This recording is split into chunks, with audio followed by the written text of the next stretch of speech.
Hello viewer, সবাইকে স্বাগত জানিয়ে শুরু করছি নতুন আরও একটি ভিডিও। আজকের এই পর্বে আমি দেখাবো গুগল ক্রোম ব্রাউজারে ডাউনলোড রিলেটেড যদি ক্রোম প্রবলেম থেকে থাকে সেটা কীভাবে সলভ করবেন। এখানে আমি বেশ কয়েকটি ফাইল ডাউনলোড করার ট্রাই করেছি, সেগুলো ইরর চলে আসছে, অর্থাৎ ডাউনলোড হয়নি।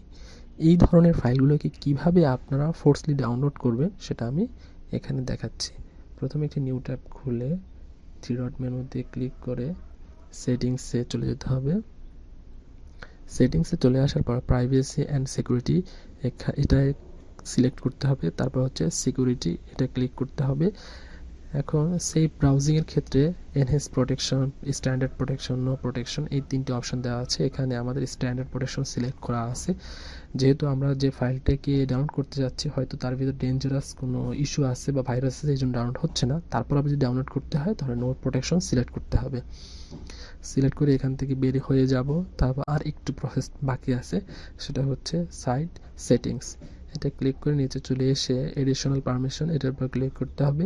তারপর হচ্ছে অটোমেটিক ডাউনলোডস, এটার উপর ক্লিক করতে হবে। এখান থেকে এসে site can ask to automatically download multiple files, এটাকে সিলেক্ট করতে হবে। এই দুটি প্রসেস শেষ হওয়ার পরে সিম্পলি আমরা কেটে দেবো। এরপর হচ্ছে আবার আমরা ডাউনলোড করার ট্রাই করব। এইবারে কিন্তু ডাউনলোড আশা করি হবে। থ্যাংক ইউ ভিডিওটি দেখার জন্য।